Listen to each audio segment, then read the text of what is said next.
Good evening, ladies and gentlemen. Welcome back to your home of the Raiders, the WHS Network here on YouTube.com. Here with tonight's 2024 IHSAA Class 2A Regional 19 Boys Basketball Championship Game preview show here this evening. Again, as always, I'm play-by-play broadcaster Brandon Morvillius. Behind the camera here this evening is Jordan Redbeard McCoy. As we join you guys here this evening, looking forward to this Regional 19 championship game tomorrow afternoon at 1 p.m. at Lapel High School. It's nice for us to be able to kind of get together with all you fine folks out there once again, just to give you guys an insight on our opponent, Tipton. A very, very good team that's well disciplined, very well coached.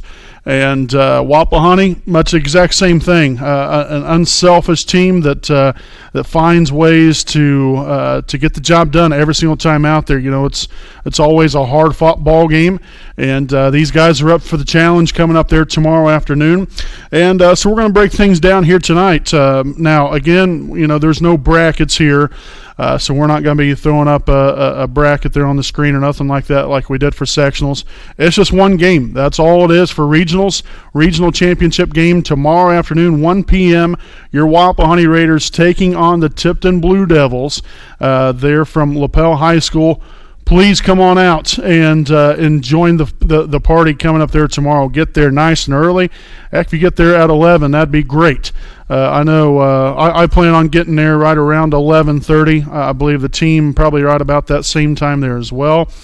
And eager to get this party started, and what will hopefully be a sea of red on one side and a sea of blue there on the other, as both these teams will go toe-to-toe there tomorrow afternoon. Now, getting down to business here.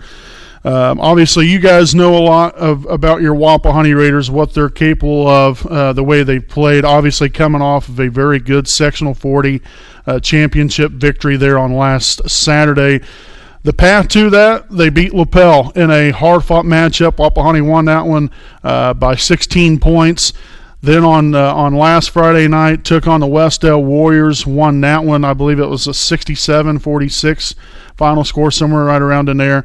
And then the very next night, there against Monroe Central, Wapahani won that one comfortably there as well. I believe that was 59-26 there in that one, 33-point victory. So Wapahani, they have all the pieces to win tomorrow. And to win at any time, no matter what time of the year it is. And that's the reason why Wapahani's 23-2 coming into tomorrow's championship ball game. So we're going to look at their team stats here. I'm not going to break down their players' stats because you guys know a lot about them. You know what these guys can do. We're just going to break down some regular team stats here for you. So on offense, Wapahani averaging 64.8 points per game on offense. On the defensive side, one of the best in the state of Indiana, allowing 40.4 points per ball game. Rebounds a game, 26.2, 14.3 assists, 7.9 steals, as well as turning the ball over at a rate of 5.7 times per ball game on average. Field goal percentage, shooting 49%. They're 591 of 1,221. From downtown, it's 247 of 612, good for 40%. And from the charity stripe there, 184 of 253. Good for 73% there from the free throw line there for Wapahani. As I mentioned, 23-2 coming into the regional championship game tomorrow afternoon. It should be a dogfight there between Wapahani and Tipton. And now we're going to take a look here at the Tipton Blue Devils. 24-2 coming into their regional championship battle there tomorrow with Wapahani. I'll tell you what, this is a team that, on paper definitely will put the fright into some teams. You look at what they do. I know that I had the opportunity to look at some video from some games on YouTube. I did get to watch that, but a lot of our stats and information. Thank you to Alexia Dobbs, by the way, for getting that stuff. Our student statistician. We get that stuff from Max Preps and John Harrell. So that's where we're getting all this information from. But again, I didn't get to watch a little bit of video on Tipton, and so we're going to break these guys down here. Now, from an offensive standpoint here, these guys average 67.6 points a game on offense. They allow 50.2 25.3. So a 17-point differential between offense to defense as far as your margin. That is very, very good. Wapahani with a 24 point margin difference between offense and what they allow on the defensive side. Rebounds a game, 25.4. They average 16.2 assists, which is about 2 assists per game more than Wapahani. They steal the ball at a rate of 9.2 times a game, which is about one more steal than what Wapahani gets per ball game. They do turn the ball over 8 times. Obviously, that's not much. Both of these teams really, from those stats right there, are pretty even. That's the reason why there's only one win separating the two of these teams. 24-2 there for Tipton, 23-2 for Wapahani. Now some other key things here for Tipton offensively. They shoot 50% there from the field, 671 of 1,336. From beyond the three-point line, 214 of 563, good for 38%. And then there from the free throw line, they are 201 of 283, good for 71%. Now, key players to watch for here for Tipton. Obviously, this is a team that we don't know all that well. We don't play them. The last time we played them was 11 years ago, and here's something interesting with that. When we play Tipton tomorrow, it will be 11 years to the day since the last time we played them. It was on March the 9th of 2013 when we last played them, in which Tipton won that one on a buzzer beater at the end that haunts Raider Nation forever. 60-58 was the final score there in that ball game. That was also a regional championship game as well, may I add. But some players to watch for here for Tipton. First and foremost, Nolan Swan, number 11 here for Tipton, a guard that he pretty much does it all. He's a very, very good shooter. He can drive to the rim and attack with success. He can dish the ball out to open guys, but averages 19.7 points a game, 3.9 rebounds, 3.9 assists, and 3.1 steals. He is 186 of 381, good for 49% from the field, and a team-leading 82 of 194, good for 42% from downtown, and 57 of 66, 86% from the free throw line. So again, for Tipton, that is number 11, Nolan Swan. Next up here, we have a 6'5" young man here, number 3, Grady Carpenter. Grady averages 18 points a game, 7.5 rebounds, and an astounding 8.2 assists per game. For a guy that's 6'5", and you would think is a post player, he's actually a guard. That distributes the ball very well and shoots the ball very well. Like I said about Swan, Carpenter there in the same category, he can do it all out there on the floor. He can shoot it, he can rebound it, he can distribute very well. He's got great court vision, and has a very high IQ at the basketball level. So a young man to definitely be mindful of coming up there tomorrow afternoon. Carpenter, he's 176 of 346, 51% there from the field. He is 41 of 107, good for 38% from downtown, and he shoots 76 of 115, good for 66% from the free throw line. So again, that is guard Grady Carpenter there for Tipton. Next up here, we have Jackson Money. They're 12.9 points per game, 3 rebounds a game. Averages 129 of 245, 53% there from the field. 30 of 84, good for 36% there from beyond the three-point line. And lastly, 34 of 45, 76% there from the free throw line. Again, Jackson Money is number 23, Grady Carpenter number 3, and then Nolan Swan number 11. Next here we have number 12, Ryan Tracy, another guard here for the Blue Devils. 6.9 points a game, 5.5 rebounds. He's 73 of 134, good for 54% from the field. 20 of 60, 33% from downtown. And he is 13 of 16, 81% there from the free throw line. Next, we have number 5, Sam Quigley, a 5.5 points per game, 2 rebounds a game. He 44% there from the field. 32 of 88, 36% from beyond the three-point line, and he is currently 4 of 12, 33% there from the free throw line. So if you get in a crunch time, need somebody to foul, he would definitely be the one to foul, at least statistically anyway. And then last one here, we have number 21, Landon Speedle, 3.2 points per game average, 2.2 rebounds, shoots 62% from the field, 34-55. He doesn't take any threes. I think he's maybe take one or two this whole entire season, and blanked on those. And he's currently 15 of 23, good for 65% there from the free throw line.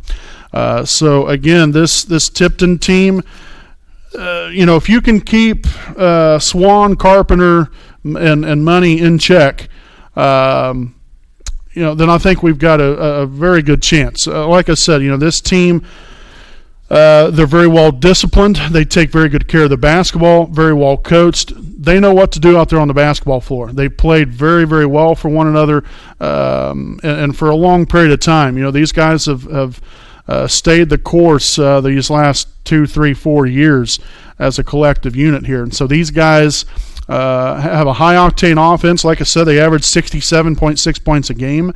But we do have some common opponents here that I'm gonna get to here in just a few moments. But when you look at Tipton, again, they kind of have a run and gun kind of offense. Yes, there's times where they'll slow it up, but they are very quick. They're very athletic. They like to get up and down. They like to speed you up, which Wapahani's kind of the same way. They really these two teams have a lot of the same styles of play. When you look at Tipton, just under half of their shots come from beyond the arc. Same thing there from Wapahani's standpoint. About half of their shots come from behind the three-point line. So, and Wapahani, from a statistical standpoint, does shoot the three-point ball a little bit better than what Tipton does. Now, again, Tipton, they do live and die by the three, but they can take it inside with success and finish at the rim, and they have plenty of athletic guards and some post presence there to be able to do so.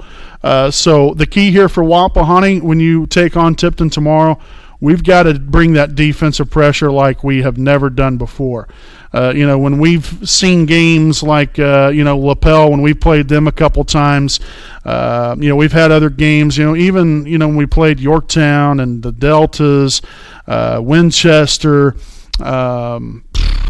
Shenandoah, we've had games where, our defense against Westell, the first time around especially, our defense has really showcased what it can do, and we've got to bring that A game tomorrow. That's really, in all honesty, that's what's going to put us in great position to potentially win tomorrow. We have to bring that intensifying defense that again, brings the pressure, that can collect turnovers, get deflections. You just want to frustrate Tipton offensively. You don't want them to find their rhythm and their flow on offense, and obviously you don't want them to get hot, especially those main guys that I just talked about. These guys, if they put up shots and if they get into rhythm, they're tough to stop. And one thing you don't want to do is allow them to start to get a run together and apply the distance, and then you're just playing catch up the whole time, because that is no good. That's not a position that you want to be in. Next here, a couple other keys here for Wapahani tomorrow. Rebounding and the second chance opportunities we got to take away there from the Blue Devils. Again, these two teams, they average about the same thing with the rebounding department, and we've got to perform at another high level. We've done, especially here recently, I think that Wapahani's done an exceptional job there in the rebounding department. And that's, once again, that's got to be the case again tomorrow to give us a chance, because these guys, especially with the likes there of Grady Carpenter, you got a 6'5" young man in there that's athletic, that can get inside and rebound. And you even have some other guard players here, Nolan Swan there and Ryan Tracy. These guys can get in there and rebound. Much the same there like an Isaac Andrews here for Wapahani. Some of these guys might be small in stature, but they can get in there. They're athletic enough to find ways to get in there and rebound and put the ball back in. That's what we've got to avoid. So we've got to eliminate second chance opportunities.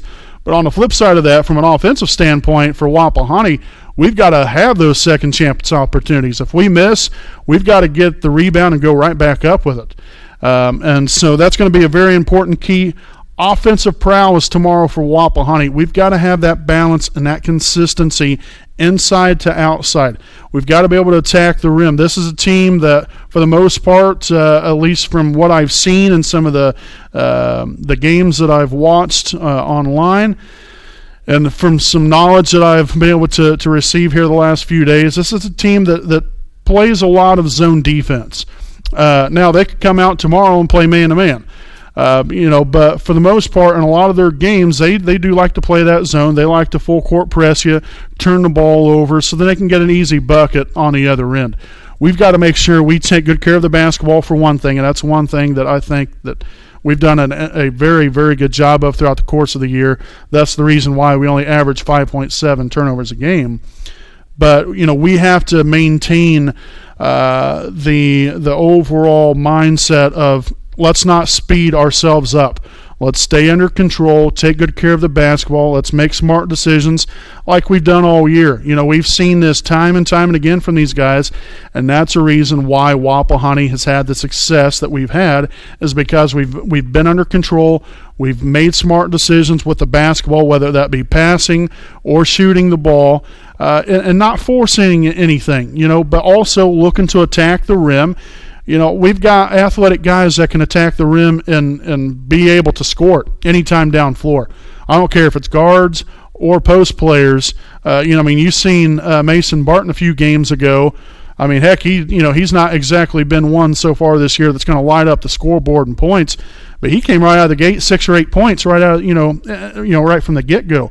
And it's going to be so important that we find that underneath, whether that be driving it to the basket, passing it down low, and getting the finish underneath, attack the rim, and then work from there. If an outside shot opportunity presents itself, take it. I know that we have the shooters to be able to do it, but obviously these guys are well disciplined enough to know that as soon as you get the ball, we're not just chucking up shots.